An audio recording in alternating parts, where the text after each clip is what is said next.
আমি যে কাঁদবই আপনি কিভাবে জানেন? ইউসুফ তার কথার প্রেক্ষিতে জবাব দিল না, হাত মেলে বলল, কথা দাও। বিভা হাতে হাত রাখলে। কিছুক্ষণ সময় চুপ করে রইল ইউসুফ, তারপর নিস্তব্ধতা ছিঁড়ে বলল, তুমি জানো বাহাদুরকে? বিভা ভুরু কুঁচকে বলল, কেন? ছোট চাচা চাচির ছেলে। বাহাদুর আসার আগে কোনোদিনও তাদের নাম শুনেছ?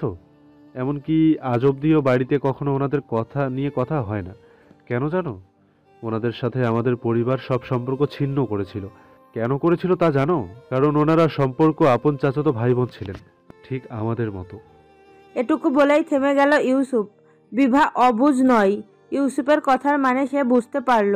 সবটা চকচকে ঝকঝকে হয়ে যাবার পরও কেমন অসহায় আর্তনাদ করে জিজ্ঞাসা করল, কি সব বলছেন?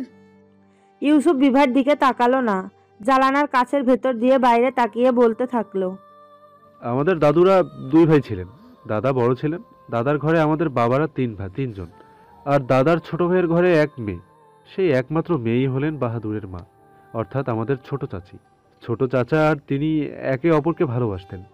দাদা বা তার ভাই কেউই এ সম্পর্ক মেনে নেয়নি। ওনারা সাফ অসম্মতি জানিয়ে দেন। শেষমেশ তারা পালিয়ে বিয়ে করেন।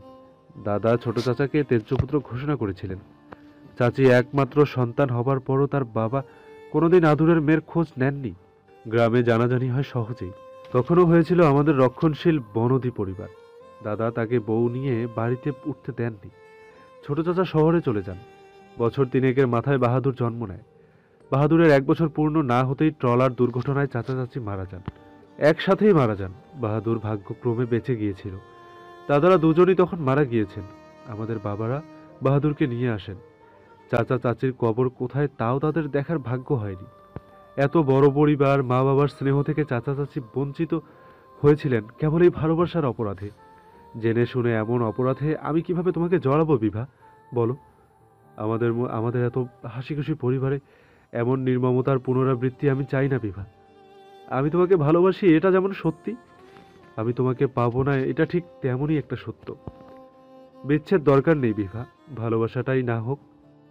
বিভা নিষ্প্রাণ চেয়ে রইল। চোখ বেয়ে টুপটুপ ফোঁটা পড়ছে। কথা ভঙ্গ হয়েছে হয়তো, নাকি ইউসুফের কথা শেষ। ইউসুফ কেমন যেন হাসল। বিভার আঙ্গুল নড়াচড়া করাতে করাতে বলল, জানো, আমি ভালোবাসতাম না। তুমি আমাকে বাধ্য করেছিলে বিভা, জোর করে ভালোবেসিয়েছ। কবে থেকে তোমার পাগলামো শুরু হয়েছিল আমার মনে নেই। আমার এত বছরের জীবনে দ্বিতীয় কোনো নারীর এমন পাগলামো আমি দেখিওনি। আমি খুব অন্তর্মুখী স্বভাবের। তুমি জানো, আমি চুপচাপ থাকতে পছন্দ করি, থাকিও। তুমি খুব চঞ্চল, বিপরীতে আকর্ষণ হয়। তোমারও বোধহয় তাই হয়েছিল। ছোট্ট থেকে তুমি আমার চোখের সামনেই বড় হয়েছ। ইভা, ইউসুফ ভাই ডাকলেও তুমি আমাকে এ জন্মে কোনোদিন ভাই ডাকোনি। এরপর যখন আরেকটু বড় হলে, 16 গড়িয়ে 17-তে পড়লে, যখন তখন আমার দিকে একধানে চেয়ে থাকা কিশোরী চোখ দুটো দেখেই আমি সবই বুঝতাম। তোমার পাগলামোতে সায় না দিলেও বাধা দিতাম না। তোমাকে কাছে না টানলেও দূরে ঠেলে দিতাম না। আমার ভুল, অপারগতা। তারপর একটা সময় ওই যে তুমি আমাকে বাধ্য করে ফেললে, শত সংযম ভেঙে গুড়িয়ে ঠিক ভালোবাসিয়েই ফেললে। বিভা ডুকরে কেঁদে উঠল। ইউসুফ বলল, কেঁদো না বিভা, আমি কখনো তোমাকে এসব বলতাম না। তুমি, ইভা, তোমরা ছোট মানুষ, তোমাদেরকে এসব কেউ কখনো জানায়নি, প্রয়োজন বোধ করেনি। তোমার অনুভূতি ভয়ঙ্কর হয়ে উঠছে বলেই আমি বললাম। ভেবেছিলাম হয়তো কিছুদিন গেলে তুমি এসব ভুলে যাবে। ভোলা তো দূর, বরং দিনকে দিন তুমি আমাকে এমনভাবে মনে করতে শুরু করলে যে আমি জানতে বাধ্য হলাম। ইউসুফ থামল। বিভা টলমলে চোখে চেয়ে স্মিত হেসে বলল, চাচা তোমাকে অসম্ভব ভালোবাসেন বিভা। আমি চাই না তার চোখে তুমি কখনো কোনোদিন অপ্রিয় হও। বিভা হু হু করে উঠল। হেসকি তুলে বলল, আপনি কিভাবে জানেন কেউ মানবে না? জানি। আমি ঠিক মানিয়ে নেব। ইউসুফ শক্ত চোখে চেয়ে রইল। কাট কাট গলায় বলল, খবরদার, তুমি কখনো কাউকে কিচ্ছু বলবে না, আর পাগলামি করবে না। কখনো না। তুমি ছোট, ভালো খারাপের পার্থক্য করতে পারো না। আমি যথেষ্ট বুঝি তোমার থেকে। তোমার সম্মান নিয়ে তুমি না ভাবলেও আমি ভাবি। বিভা চোখ তুলল। বাস্তবাদী ভীষণ কঠোর মানুষটার দিকে চাইল। ভালোবাসা কি কখনো বুঝে শুনে করা যায়? এত নিয়মে বাধা থাকে, এত চিন্তা, এত ভাবনা সেখানে ঠাঁই পায়?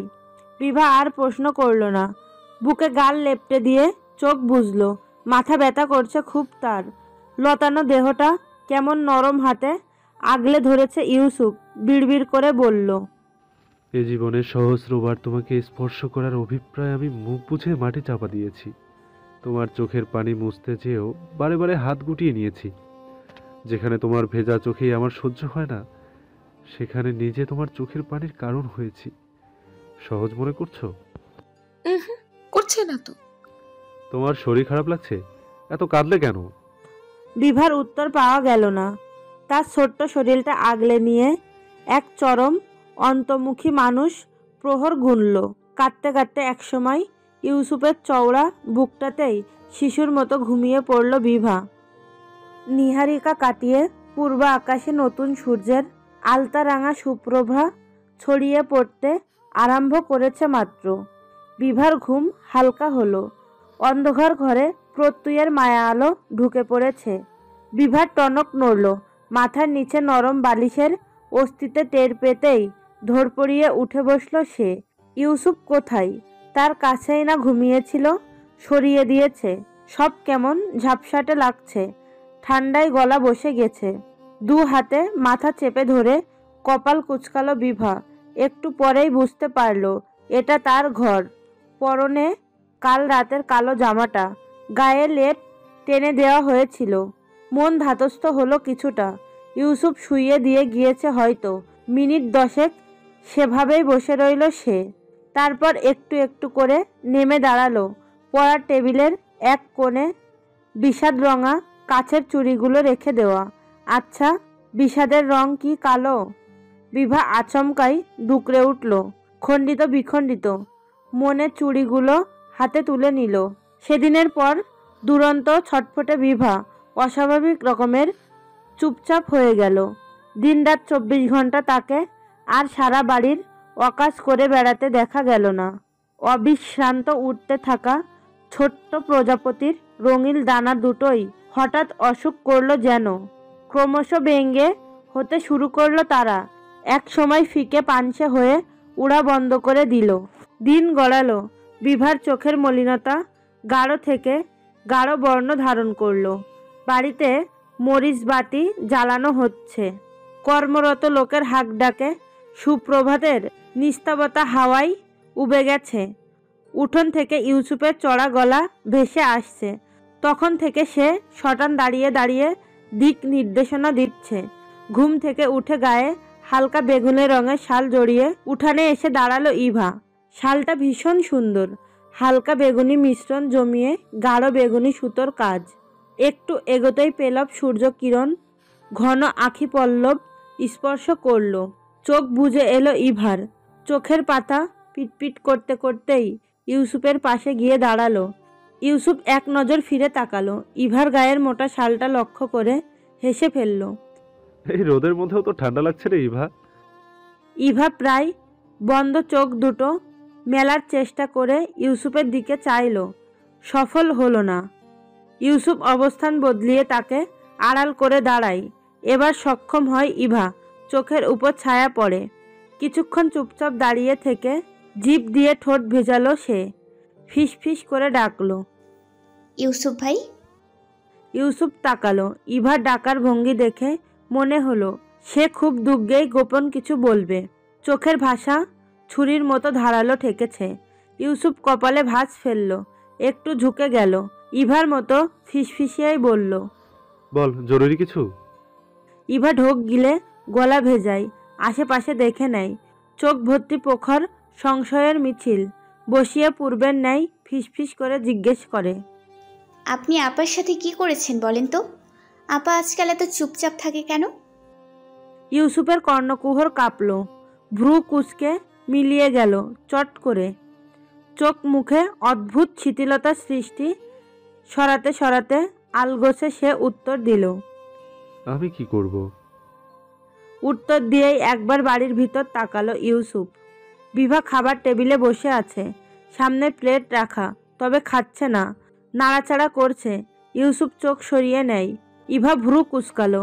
ইউসুফের উত্তরটা কিয়ৎ পরিমাণও পছন্দ হয়নি তার। মনমরা হয়ে বলল, আপনি কিছু করেছেন ইউসুফ ভাই? এই তো আপা সেদিন মেলা থেকে আসলো, তারপর থেকেই তো আর কথা বলে না। প্রশ্ন করলে হ্যাঁ হ্যাঁ জবাব দেয় শুধু। ইভার চোখ মন খারাপের উপচে ওঠে। তার কথার মাঝেই বাড়ির পেছন দিক থেকে দৌড়ে এলো বাহাদুর। ইউসুফ চট জলদি হাত বাড়িয়ে দিতেই ধূপ করে কোলে উঠে পড়ল। বিস্তর হেসে বাড়ির দিকে চেয়ে কৌতূহলী কণ্ঠে বলল, বাড়িতে রশি লাগাচ্ছে কেন? ইউসুফ হাসল। ইভাকে দেখে নিয়ে উত্তর দিল, বুবুর বিয়ে যে, এগুলোতে রাতভর আলো জ্বলবে। ইভার লাল মুখ চমকে আরও লাল হয়। সে দ্রুত প্রস্থান করতে চায়, আবার ধূপ করে চলে গেল ইউসুফ। কি ভাববে ভেবে চুপ করে দাঁড়িয়ে থাকে। বাহাদুরের প্রশ্নের অন্ত নেই। ইউসুফ উত্তর দিতে দিতে কাহিল। একটু পর নামিয়ে দেয়। বাহাদুর আবার দৌড় লাগায়। ইভা দ্রুত বলে, আপনি উত্তর দেন ইউসুফ ভাই। ইউসুফ স্মিত হাসল। ইভার প্রশ্ন এড়িয়ে গিয়ে বলল, সায়ন আসবে আজকে, একটু বের হোস ঘর থেকে। ও তো আমাদের দেখতে আসে না, তোকে দেখতেই আসে। ইভা এতক্ষণ চোখের দিকে তাকিয়েছিল। সায়নের প্রসঙ্গ আসতেই তার মাথা নুয়ে পড়ল। ইউসুফ হাসল, মৃদু স্বরে বলল, রোদে গা পোড়াচ্ছিস কেন? ভেতরে যা। দেখে তো মনে হচ্ছে গাল নাক কেটে রক্ত বের করে দিয়েছে কেউ। দুপুরের রোদ আধিপত্য বাড়িয়েছে। ধূসর গাড়িটা গতি কমিয়ে সদর দরজা পেরিয়ে ঢুকে পড়ল। স্টিয়ারিং থেকে হাত নামাতে নামাতেই পিপাসিত নয়নে বিশাল বারান্দার পানে তাকালো সায়ন। মরিচবাতির তার ছাড়া সেখানে আর কাক পক্ষীটিও নজরে এলো না। সায়ন দীর্ঘশ্বাস ফেলে চোখ নামালো। লিথিশা মিটিমিটি করে হেসে বললেন, তুই দেখি বড্ড অধৈর্য রে, বেচারি বউ মানুষ। লাজলজ্জা ফেলে তোর জন্য বারান্দায় দাঁড়িয়ে থাকবে নাকি রে? সায়ন আর চোখে তাকালো, অতপর হেসে ফেলল। সারা বাড়ির মানুষ ব্যস্ত হয়ে পড়লেও ইভার দেখা মিলল না। মাঝখানে এক ঝলক সালাম দিয়েই সে উপরে চলে গেছে। সবার সাথে কথায় কথায় সায়ন খেয়াল করে দেখতেও পারেনি মেয়েটাকে। কি যন্ত্রণা! কাবিনের ডালাটালা বাদবাকি সমস্ত জিনিসপত্র নিয়ে এসেছে লিথিশা। ঘর ভরে গেছে। চামরঙা কামিজ গায়ে গোসল করে বেরিয়ে এলো ইভা। পিঠের ফিতেটাও বাঁধা হয়নি, তোয়ালে দিয়ে চুল ঝাড়ছে। হাত ঠেকিয়ে পিঠের ফিতে বাঁধতে বাঁধতে হঠাৎই চোখ পড়ল পড়া টেবিলের ওপর। ড্রয়ারটা খোলা। সে তো খুলে রেখে যায়নি, তবে ড্রয়ারটা বন্ধ করে দীর্ঘশ্বাস ফেলল ইভা। বাহাদুর খুলে রেখেছে হয়তো। কামিজের সাথে মিলানো কারুকাজ করা এই রঙের ওড়নাটা বিছানার ওপর রেখেছিল। পিঠের ফিতে বেঁধে কোনো রকমে ভেজা চুলগুলো গুছিয়ে বেখেয়ালিভাবে বিছানার ওড়নাটা টান দিতেই মৃদু শব্দ তুলে কলমটা ছিটকে পড়ল মেঝেতে। ইভা চমকে উঠল। কি হলো? একটা সাদা কাগজ খসে পড়েছে পায়ের কাছে। ভুরু কুঁচকালো ইভা। উবু হয়ে তুলে নিল। তারই পড়ার খাতার একটা এবড়োথেবড়ো ছেঁড়া পৃষ্ঠা। ইভা দ্রুত বিছানায় তাকালো। সবুজ মলাটের খাতাটা ভীষণ অযত্নে পাশেই ফেলে রাখা। ইভা স্তব্ধ, বিমূঢ় হয়ে পড়ল। ভীষণ তাড়াহুড়ো হাতের লেখা।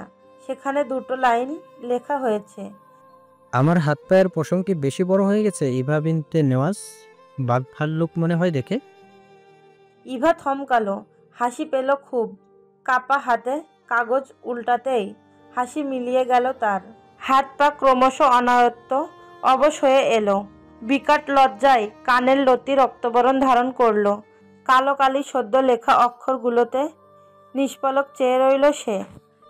অনেক হয়েছে অপেক্ষাময়ী, আর পারছি না, বিশ্বাস করো।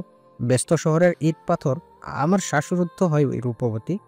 এবার এসো, নতুবা নিশ্চিত মৃত্যু ঘটবে। সামান্য মুকলো পৃষ্ঠায় লিখে রাখা শব্দ অত্যন্ত স্পৃহল অবধি দামামা তুলে দিল। উপেক্ষা করা সম্ভব পর হলো। দুর্বল হাতে কাগজটা ভাঁজ করে টেবিলের বইয়ের তাকের মাঝে ঢুকিয়ে রাখল ইভা। অতপর লাত ছাপিয়ে কপালের সীমান্ত পর্যন্ত ওড়না টেনে চুপচাপ নিচে নেমে গেল। সিঁড়ির মাঝামাঝি আসতেই ইউসুফ সমাদরে ডাক দিল তাকে, ইভা, এদিকে আয়। ইভার অস্বস্তি উপশ্রম হলো। শ্বেতস্বর রাজ্যসম পবিত্র মুখখানি নত করে এগিয়ে গেল সে।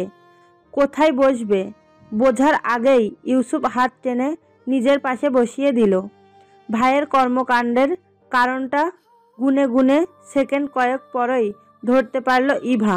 সে যেখানে বসেছে তার ঠিক মুখোমুখি ছোপায় বসে অধৈর্য অস্থির লোকটা বসা।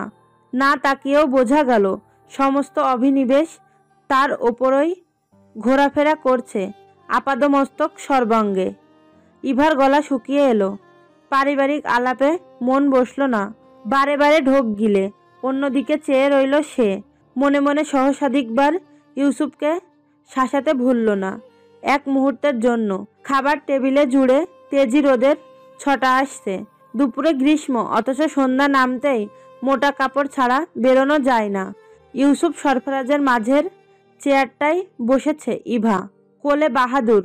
বিভা এসেছে টেবিলে, সরফরাজের অপর পাশে যে বসেছে তার ম্রিয়মাণ মুখমণ্ডলে একটা ছদ্মবেশী ক্ষীয় হাসি শোভা পাচ্ছে। সায়নের পরনে কালো হাফ হাতা টি শার্ট, ওপরে একটা ফুল হাতা সাদা শার্ট ছিল, গরম লাগায় সেটা খুলে রেখেছে। হাফ হাতা শার্টটি গায়ের সাথে সেটে আছে। বা হাতের কনুইয়ের কাছের কাজ ঢোকা ক্ষতটা ভেড়ে গেলেও গাঢ় দাগের চিহ্ন রয়ে গেছে। ফর্সা হাতে মাস কয়েক পুরনো ক্ষতটা এখনো স্পষ্ট। সরফরাজ ভুরু কুঁচকে জিজ্ঞাসা করল, তোমার হাত কেটেছিল কি করে সায়ন এভাবে? তার কণ্ঠে বিহ্বলতা ঝরে পড়েছে। উপস্থিত সবার চোখ যে আটকালো সায়নের হাতে। ইভা থতমত খেয়ে চোখ তুলল। সেই দুর্ধর্ষ প্রণয় প্রতিউত্তর স্মৃতিচরণ হতেই নিমিলিত হয়ে গেল সে। সায়ন ক্ষতটাই চোখ বুলালো একবার। সে আঘাত, আর আঘাতের ইভার চোখ দিয়ে গড়িয়ে পড়া জল। ভাইয়ের হাত থেকে বাঁচানোর জন্য ঘন্টা দেড়েক ঘরে আটকে রাখা আত পাগল ভীতু মেয়েটার কাণ্ড সবটাই মনে পড়ল। ভীতু মেয়েটা এখনো ভয় পাচ্ছে। ছমছমে ভয়ার্ত চোখে তার দিকে চেয়ে আছে। সায়ন এক নজর চোখে চোখ রাখল। মনোহারিণীর মুখটা কি ভীতু দেখাচ্ছে। সে তাকাতে আরো চুপসে গেল। সায়ন চোখ সরিয়ে স্বাভাবিক কণ্ঠে বলল, বাইক অ্যাক্সিডেন্ট ভাইয়া, ভয়াবহ দুর্ঘটনা ভোরবেলা হয়েছিল। এই তো কদিন আগে শখের বসে মাঝে মধ্যে চালাই তো। সরফরাজ আফসোস করল। ইভা ততক্ষণে মুখ নত করেছে। কি অবলীলায় বানিয়ে দিয়ে বলে দিল লোকটা। হাহ। বিভার অস্বাভাবিক মৌনতা বেশ ভাবাচ্ছে তন্দ্রাকে। চিন্তা হচ্ছে খুব।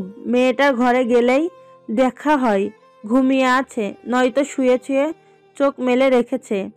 সে গেলে আগে কত কথা বলতো, বাচ্চাটাকে নিয়ে তার কত ভাবনা।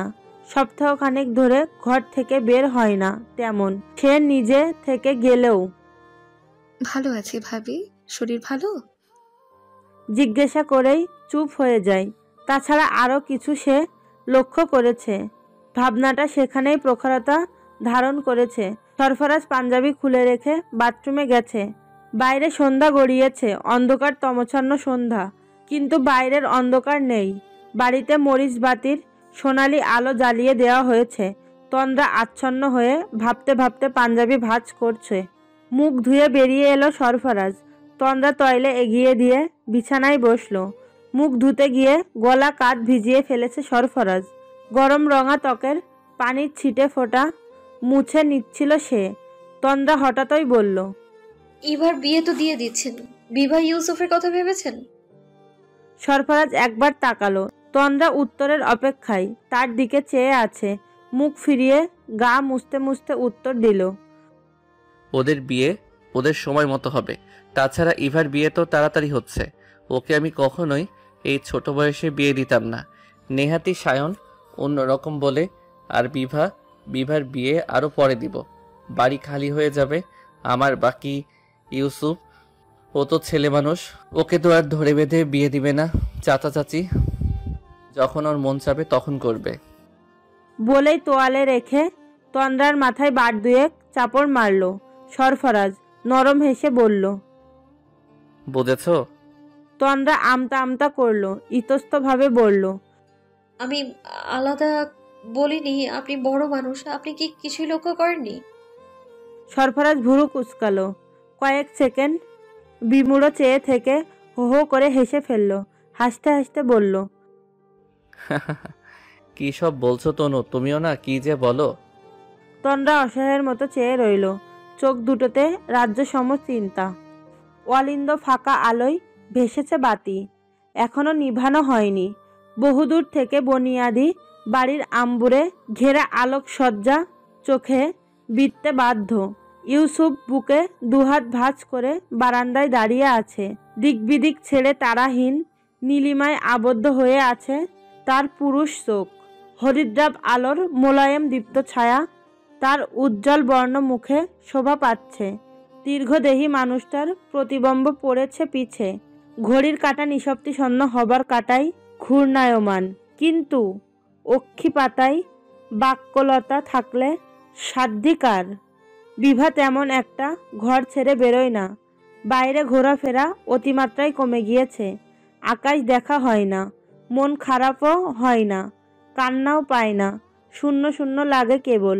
জালানার পাল্লা খুলে দিয়ে বিভা জালানার শিক থেকে এক হাত দূরেই মরিচবাতি জ্বলছে। বোনটার বিয়ে শেষ 2 বছর আগে। সরফরাজ ভাইয়ের বিয়েতে এভাবে সাজানো হয়েছিল। তখন কি আগ্রহ ছিল তার। ভাইয়ের সাথে দাঁড়িয়ে দাঁড়িয়ে ফুল লাগানো বাড়ি সাজানো দেখত। বিভা হাত বাড়িয়ে একটু ছুঁয়ে দিল। বাইরে থেকে বাড়িটা দেখা হয়নি। দেখার জন্য দরজা খুলে বের হলো। দরজার ছিটকিনি খোলার খুটখাট শব্দটা ইউসুফের কানে এলো সহজেই।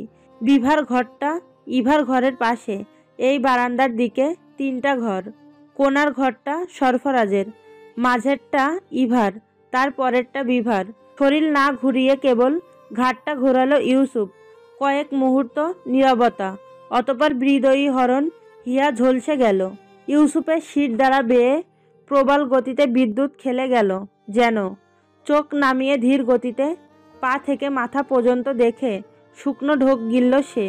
পা পর্যন্ত গোল সুতির জামা, কোমর ছাপানো লম্বা চুলের গাঢ় শ্যামবর্ণের মেয়েটা। নারী সৌন্দর্য এক আশ্চর্য জিনিস। সামান্য বর্ণনায় তা সীমাবদ্ধ করা বিস্ময়কর। শ্যামবর্ণ নিয়ে কত তুচ্ছ তাচ্ছিল্য। তবে এই শ্যামরঙ্গে সে কি করে এত মশগুল হলো? হাজার শুভ্রেও যা কাটানো অসম্ভব তুল্য। বিভা ইউসুফের সামনে আসে। হঠাৎ সাক্ষাৎ হয়ে যাওয়ায় কেমন অপ্রস্তুত হলো। তাড়াতাড়ি চোখ নামিয়ে 2 পা পিছিয়ে দরজা আটকে দিতে চাইল, হলো না। হাত থেমে গেল সামান্য প্রশ্নে। এদিকে এসো, ঘরে কি করো সারাদিন? বিভা তাকালো, ঠোঁট কামড়ে ধরল। দেখা হওয়াটা উচিত হয়নি, একদম উচিত হয়নি। তবুও ইউসুফ ডেকেছে বলে আর পিছু ফিরল না সে। এদিক ওদিক দেখিয়ে বেরিয়ে এলো। পায়ে জুতা নেই, পাতায় ঠান্ডা লেগেছে। ইউসুফের থেকে কয়েকবার দূরত্ব বজায় রেখে দাঁড়ালো সে। বিভার মলিন মুখে তাকানো দায়। শ্যামবর্ণের মেয়েদের ঠোঁট সাধারণত গোলাপি হয়, বিভার ঠোঁট কালো, শীতে রুক্ষ হয়ে আছে। ইউসুফ অন্যদিকে চোখ ফিরায়। রুক্ষ কালো ঠোঁটে কি সর্বগ্যাসা মদ্যপ নেশা।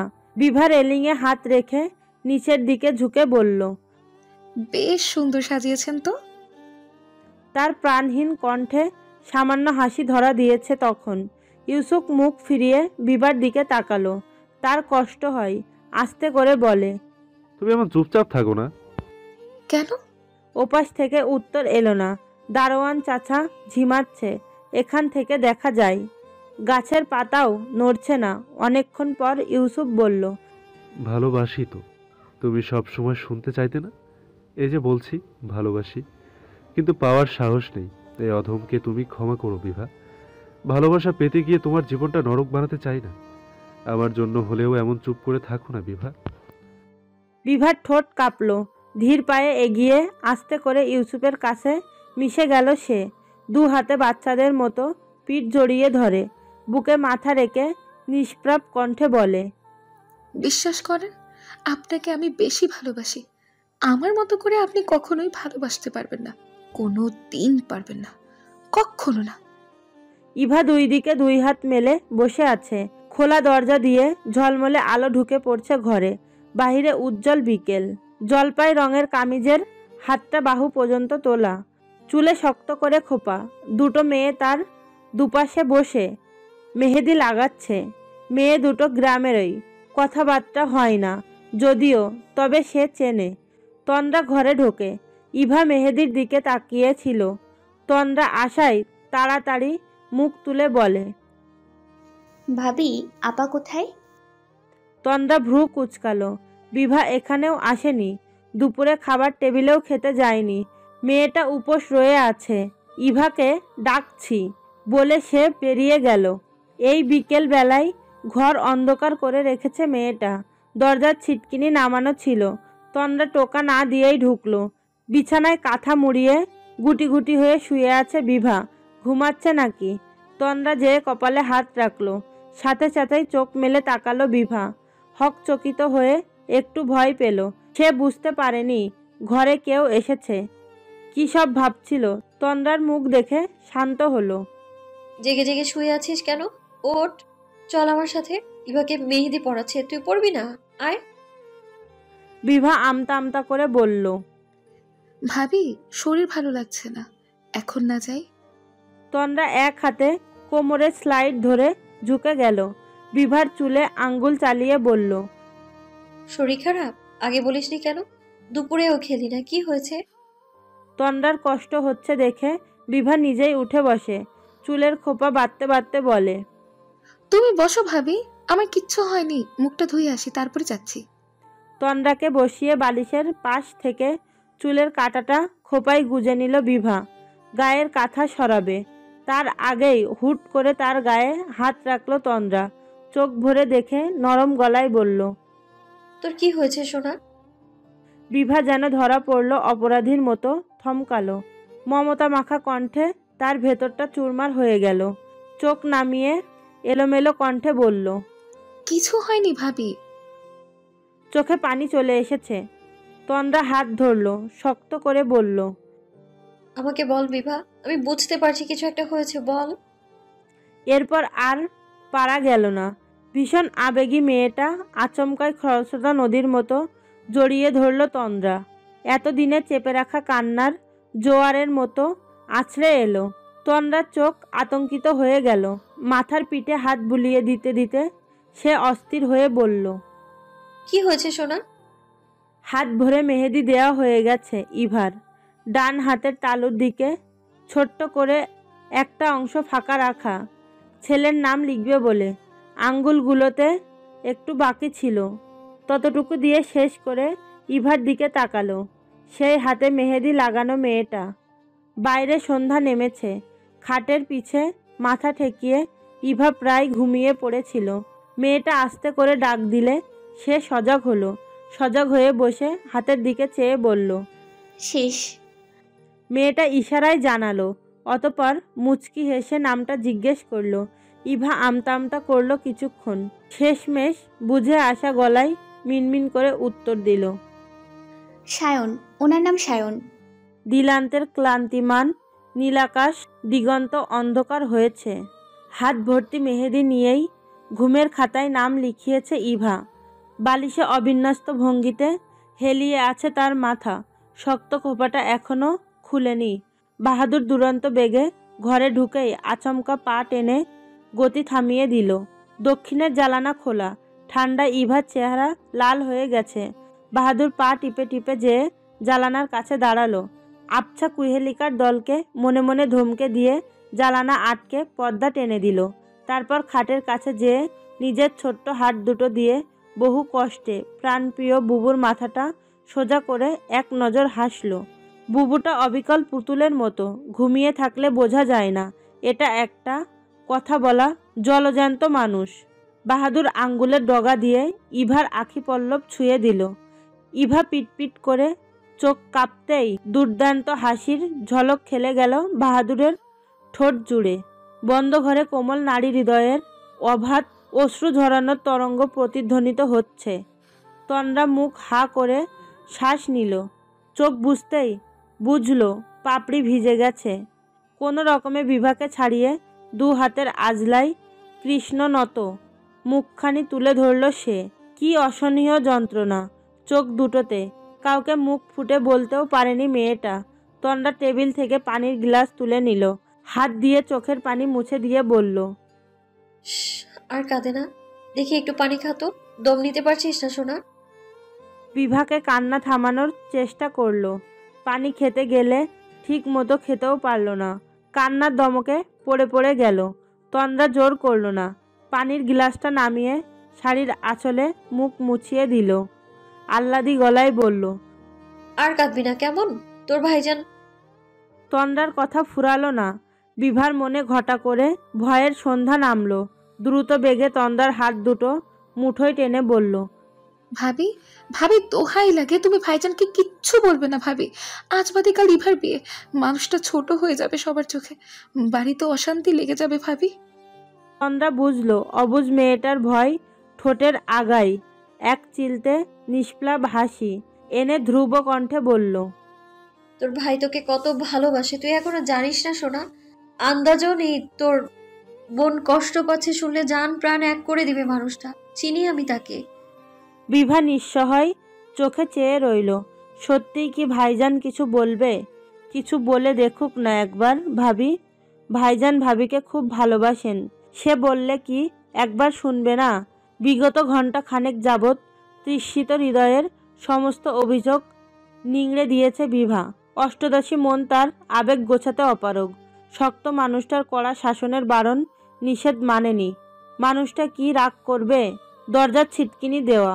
তন্দ্রা ঘড়ির দিকে চাইল। অনেকক্ষণ হয়েছে সে এখানে। সরফরাজ কি কাজে বাইরে গিয়েছিল দুপুরে, এতক্ষণে ফিরে আসার কথা। ফিরলেই তার খোঁজ করবে। তন্দ্রা চোখ ফিরালো। প্রায় সঙ্গে সঙ্গেই ঠকঠক শব্দ কর্ণগোচর হলো।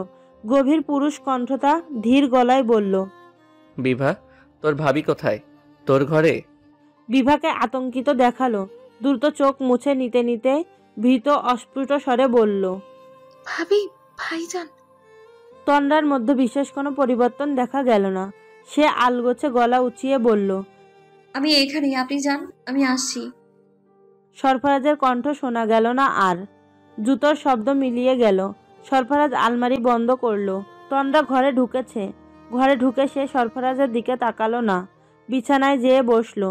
তল পেটে চিনচিন করছে। সরু একটা ব্যথা কেন হচ্ছে? সে চোখ বুজলো। চোখের উপরের ভাঁজ কিঞ্চিত গাঢ় হয়ে উঠেছে। সে একটা ঠান্ডা হাত তার গাল ছুলো, কপাল ছুলো। হাতের অধিকারী হাঁটু গেড়ে বসে গেল। চিন্তিত হয়ে বলল, কি হয়েছে তনু? খারাপ লাগে?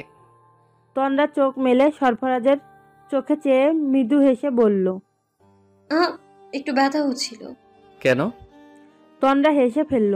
সামনে ঝুঁকে সরফরাজের কপালে কপাল ঠেকিয়ে বলল, আমি কি করে বলবো? আপনার মেয়ে জানে। সরফরাজ এক দৃষ্টিতে কতক্ষণ চেয়ে থেকে চোখ নামালো। ক্লান্ত স্থানে ছোট্ট আদর এঁকে দিয়ে দাঁড়ালো। সরে যেতে নিলেই খপ করে তার কবজি টেনে ধরল তন্দ্রা। ছেলে মানুষই ছাপিয়ে গভীর হয়ে উঠল তার কণ্ঠ। সরফরাজ, আমি কিছু কথা বলবো। সরফরাজ কপাল কুঁচকালো। তন্দ্রার স্থির দৃষ্টি তাকে অস্থির করল। বলো তন্দ্রাবতী, নির্ভয় বলো, তোমাকে এমন দেখাচ্ছে কেন? ইভা নড়ে চড়ে উঠল। পিটপিট করে তাকাতেই চোখে আলো লাগলো। ঘরের আলো নিভানো হয়নি। পাশ তাকাতেই বাহাদুরকে নজরে এলো। তার দিকে চেয়ে আছে। ইভা হেসে বলল, কি হয়েছে? কি দেখিস? বাহাদুর হাসলো। হাসি থামিয়ে আলতো স্বরে বলল, বুবু, তুমি শহরে যাবে? ইভা উঠে বসলো। হাতের মেহেদি শুকিয়ে খড়খড়ে হয়ে গেছে। তার হাত ফর্সা, মেহেদিতে কোনো দিন রং আসে না, কমলা হয়ে থাকে। ইভা বাহাদুরের ঝাঁকড়া চুল এলোমেলো করে বলল, সে তো পরে যাব, অনেক সময় বাকি। কত পরে বুবু? বাহাদুর কোলে মাথা রেখে শুয়ে পড়ল। ইভা তার শুভ্রখানি নিষ্পাপ মুখটায় নিদারুণ উদাসীনতা দেখতে পেল। কপালের চুল হাতিয়ে দিতে দিতে বলল, তোর মন খারাপ? আমি গেলে তোকেও নিয়ে যাব বাচ্চা, কেমন? সত্যি বলছো? পুরোপুরি। বিভা সবে জ্বালানাটা খুলেছে। বন্ধ ঘরের বাতায়নে দম বন্ধ লাগছিল। ঠান্ডা বাতাস গা ছুঁয়ে আরাম লাগলো। মনটা হালকা অনুভব হচ্ছে। দরজায় আঙ্গুলের টোকায় ধ্যান ভাঙল। জ্বালানা আটকে ঘর অন্ধকার, ঘরে আলো জ্বালালো সে। আয়নায় নিজেকে দেখে নিল। ঠান্ডা পানি দেওয়ায় চোখ ফোলা ফোলা কমেছে কিছুটা। দরজা খুলেই সরফরাজের সাথে চোকাচোকি হলো। বিভা হকচকিয়ে গেল। অদ্ভুত লজ্জায় গলা শুকনা হলো। চোখ নামিয়ে মৃদু স্বরে বলল, ভাইজান। সরফরাজ উত্তর দিল না। ভেতরে ঢুকতে দেবার ইশারা করলো। বিভা গুটি গুটি পায়ে সরে দাঁড়ালো। নিজেকে কেমন ছোট ছোট লাগলো। একবার চোখ তুলে ভাইয়ের থমথমে মুখ দেখে আবার মাথা নোয়ালো সে। ভাইজান আমি। সরফরাজ তাকে কথা বলার সুযোগ দিল না। হাত বাড়িয়ে বুকে টেনে নিল। থমথমে চোখ নরম হয়ে এলো। বিন্দু মাত্র কাঠিন্যতা ঠাঁই পেল না কণ্ঠে। বোনের উদ্দেশ্যে প্রশ্ন ছুড়ল, তোকে আমি ঠিক কতটা আদর করি তোর ধারণা আছে? ভাইজান। বিভার কণ্ঠ অতীব করুণ। উত্তর দে। আব্বা মানবেন না ভাইজান, আব্বা মানবেন না। বিভার স্বর ভেঙে এলো। সরফরাজ মাথায় হাত বুলিয়ে বলল, তুই মানলেই হলো। রাত গাঢ়, বিয়ে বাড়ির আলো নিভানো। ইউসুফের নির্দেশেই নিভিয়ে দেওয়া হয়েছে। চমৎকার জ্যোৎস্না উঠেছে। কৃত্রিম আলোয় বেমানান ঠেকছিল। সে আজ দাঁড়িয়ে আছে বারান্দায়। বিভার ঘরের দরজাটা আটকানো। ভেতর থেকে কোনো রূপ সাড়া শব্দ আসছে না। আজ তার কৃষ্ণকন্যার দেখা মিলবে না। সারা দিনও মেলেনি। মেয়েটা চোখের দেখাও দেয় না। সে বেশ মগ্ন ছিল। সরফরাজ কখন পাশে এসে দাঁড়িয়েছে টের পায়নি। বুঝতেই আচমকা তাকালো সরফরাজ। রেলিংয়ে হাত রেখে ধীর কণ্ঠে বলল, একা একা দাঁড়িয়ে আছিস যে? ইউসুফ গলা ঝেড়ে উত্তর দিল, না এমনি। তুই জেগে আছিস কেন? ভাবির শরীর খারাপ? হুম, তন্দ্রা ঠিক আছে। বলেই থামলো সরফরাজ। হাত উঠিয়ে ইউসুফের কাঁধে হাত রেখে ভনিতা ছাড়াই বলল, আমার বোনকে এতটা কষ্টে রাখার অধিকার তোকে আমি দেইনি ইউসুফ। ইউসুফ তাকালো, খানিকটা ভরকালো। মেয়েটাকে এত সাবধান করলো, তবুও বলে দিয়েছে। খুব সাবধানে নিজের অভিব্যক্তি লুকিয়ে নিয়ে চোখ ফেরালো সে। সামনের দিকে চেয়ে শক্ত কণ্ঠে বলল, তোর বোনকে আমি কষ্টে রাখিনি। সে নিজেই যেয়ে কষ্টের নদীতে ঝাঁপ দিয়েছে। দেয়ার আগে আমার হাতটাও শক্ত করে ধরে নিয়েছে। সরফরাজ রূপালী চাঁদের দিকে চেয়ে মৃদু হাসল। ইউসুফ চোখ বুজেছে। বিভার কণ্ঠটা কানে বাজছে বারংবার। হঠাৎ নিষ্প্রাণ হওয়া রমণী যেন এখনো হিম ঠান্ডা বুকে মাথা রেখে বিড়বিড় করে বলছে, বিশ্বাস করেন, আপনাকে আমি বেশি ভালোবাসি। আমার মতো করে আপনি কখনোই ভালোবাসতে পারবেন না, কোনো দিন পারবেন না, কখনো না। সত্যিই তো বলে আতপাগলটা। নিশ্চিত সত্য। বিয়ে কবে করবি সেটা বল। ইউসুফের চোখ খুলে যায়। নির্শয়নে সরফরাজের দিকে তাকাই। জিভ দিয়ে ঠোঁট ভিজিয়ে বলে, বোনের সাথে সাথে তোর মাথাও গিয়েছে? আমার বোনের মাথা গিয়েছে তোকে কে বলল? ইউসুফ মুখ ফিরিয়ে নেয়। দীর্ঘশ্বাস টানে। শ্বাস ফেলে আবার তাকায়। মৃত প্রায় গলায় বলে, তুই জানিস না চাচা চাচির কথা? তাও ওকে প্রশ্রয় দিচ্ছিস কেন সরফরাজ? ও বুঝে না, ছোট। তোর বুঝ নেই। সরফরাজ নির্বিকার গলায় বলে, অত অতীত ঘেটে আমার লাভ নেই। বিভা যা চায় তা যদি অন্যায় কিছু না হয় তবে সেটা ওর সামনে হাজির করতে আমি বিন্দুমাত্র ভাববো না। তোর আত্মসম্মান অত্যাধিক বেশি আমি জানি। কথা বলিস মেপে মেপে, নিজের মর্জি ছাড়া এক পাও নড়িস না। কিন্তু আমার বোন তোকে পছন্দ করেছে মানে তুই নির্ধারিত হয়ে গেছিস। তুই যাই কর আর নাই কর, বিয়ে তোকে ওকে করতেই হবে। ইউসুফ ঘাড় ঘুরিয়ে একবার বিভার দরজার দিকে তাকালো। দিব্যি ঘুমাচ্ছে হয়তো। চাঁদের আলো সোজা পড়েছে সরফরাজের চোখে মুখে। ইউসুফ আবার দীর্ঘশ্বাস ফেলে। সরফরাজের স্বভাব সে জানে। এই তো কয়েক মাস আগেই ইভার সাথে চরম অসভ্যতামির শাস্তি হিসেবে রাত বিরাতে গ্রামের এক ছেলেকে কি মারলো। শেষমেশ তো মারাই গেল। বোনদের ব্যাপারে অতিরিক্ত রক্ষণশীলতা তার। বরাবরই অবাক হলো না ইউসুফ। হাত ছেড়ে বলল, বেশ। সরফরাজ দুইবার চাপড় দিল তার কাঁধে। পরিবেশ সহজ করতে গলা কেশে বলল, ওই দিন রাতে মিথ্যে বলেছিলি তাহলে? বিভা ঘুমিয়েছিল না? ইউসুফ কিছু বলবে তার আগেই গহীন নিশার শুকনো নিস্তব্ধতা ভেঙে ঝনঝং ধবনিতে স্টিলের কিছু পড়ার শব্দ এলো। সরফরাজের ঘর থেকে। সরফরাজ চকিতে সেদিকে ফিরে তাকালো, ব্যস্ত কণ্ঠে বলল, আমি দেখছি তোর ভাবি পানির গ্লাস ফেলে দিয়েছে হয়তো। সরফরাজ দ্রুত ঘরে গেল। ধারণা ঠিক, তন্দ্রা হাত থেকে পানি ফেলে দিয়েছে। মেঝেতে পানি ছিটিয়ে গ্লাসটা দূরে পড়ে আছে। সরফরাজ সুইচ চেপে বাতি জ্বালালো। তন্দ্রা ঘুমে ঢুলু ঢুলু চোখ দুটো ছোট ছোট করে তাকালো, নিচু গলায় শুধালো, পড়ে গেল কিভাবে যেন? পানির গ্লাসটা এত ভারী লাগলো কেন সরফরাজ? সরফরাজের কপালে গাঢ় ভাঁজ। এগিয়ে গিয়ে গ্লাসটা তুলে জগ থেকে আর এক গ্লাস পানি ঢেলে তন্দ্রার মুখের সামনে ধরল। উৎকণ্ঠা নিয়ে জিজ্ঞাসা করল, তোমার দুর্বল লাগছে তনু? গ্লাস পড়ে গেল যে? তন্দ্রা পানি খেতে খেতেই এদিক ওদিক মাথা নাড়ালো। পানি খেয়ে সে আবার ঘুমিয়ে পড়ল। ইউসুফ একবার এসে জিজ্ঞেস করল, ভাবি ঠিক আছে? সরফরাজ ঠিক আছে উত্তর দিলেও সারা রাত ধরে মনের মধ্যে উসখুস তার রয়েই গেল। গেরুয়া রঙের ফুলে বাড়ি মোমো করছে। গাঁদা ফুলগুলো তাজা, ভোর সকালে বাজার থেকে আনানো হয়েছে। ইভার শাড়ি ঠিক করে জাহানারা উঠে দাঁড়ালেন, চুলে চিরুনি লাগালেন। মেয়েটার চুল এত ঘন, মোটা দাঁতের চিরুনি হলেও চিরুনির দাঁত ভেঙে ভেঙে আসে। তন্দ্রার মেজাজ চটে আছে, বোনের বিয়ে, অথচ লোকটার নাকি এখনো কাজের অজুহাত। রাগে গমগম করতে করতেই সে ইভার ঘরে ঢুকলো। জাহানারা এক নজর তার চেহারার দিকে চেয়ে বললেন, তোর কি হয়েছে? মেজাজ খারাপ কেন? তন্দ্রা বিরক্তি নিয়ে বলল, আপনি জানেন উনি কি বলছেন চাচি? ইভাকে হলুদ ছুঁয়ে নাকি সে চলে যাবে, কাল আসবে।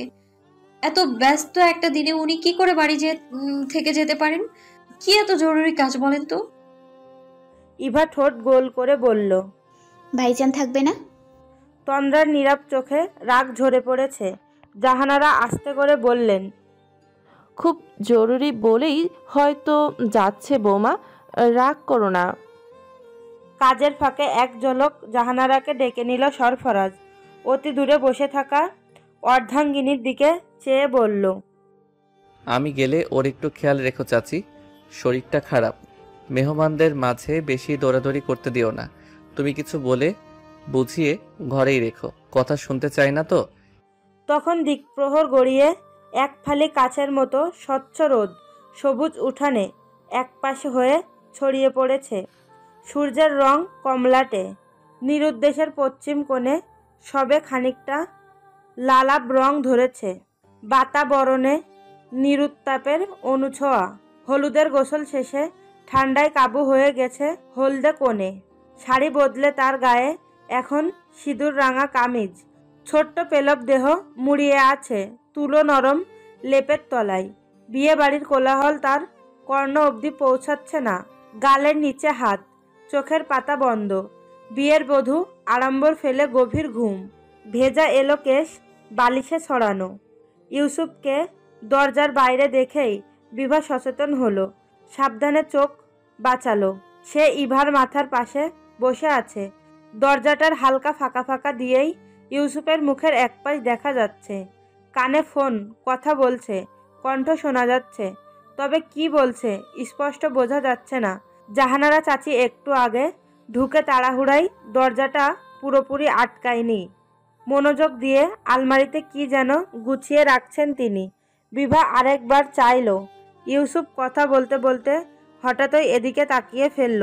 দরজার ফাঁক গলিয়ে তার ব্যতিব্যস্ত দৃষ্টিজোড়া হুট করেই লাগাম টানল। অসাবধানে অথচ প্রচণ্ড সঠিক সময়ে চারটে চোখ একত্র হলো। বিভা হকচকিয়ে গেল। তাড়াহুড়োয় কি করবে ভেবে না পেয়ে চোখ নামাতেও ভুলে গেল। অপ্রস্তুত হয়ে চেয়ে রইল। যখন বুঝল ততক্ষণে ইউসুফ উল্টো ঘুরে গেছে, এদিকে পিঠ। বিভা ভগ্ন হৃদয়ে চোখ নামালো। আলতো করে ইভার কপালে হাত রাখলো। ভেজা চুল আরেকটু ছড়িয়ে ছড়িয়ে দিল। জাহানারা বললেন, এই ঘরে বাইরের মানুষ ঢুকতে দিবি না। আলমারিতে টাকা পয়সা গয়নাগাটি রাখা, হাজারটা মানুষ, কখন কি অঘটন হয় বলা যায় না। বিভা মাথা নাড়িয়ে সায় দিল। জি চাচি। তার কথা শেষ না হতেই দরজার ফাঁকে আবার ছায়া পড়ল, পুরুষ ছায়া। ইউসুফ ঢুকলো, দরজার কাছে দাঁড়িয়ে ইভাকে দেখলো। জাহানারা ছেলের দিকে তাকিয়ে বললেন, নিচে সব ঠিক আছে বাবা? ইউসুফ চোখের ইশারায় হ্যাঁ বোঝালো। এগিয়ে গিয়ে ইভার কাছে গেল, ঝুঁকে গালে হাত রাখলো। বিভা কপালে হাত রেখেই ছিল। ইউসুফ গালে হাত রাখতেই সে চট করে হাত সরিয়ে নিল। ইভার তন্দ্রাগত মুখে দৃষ্টি রেখেই ইউসুফ ধীর গলায় বলল,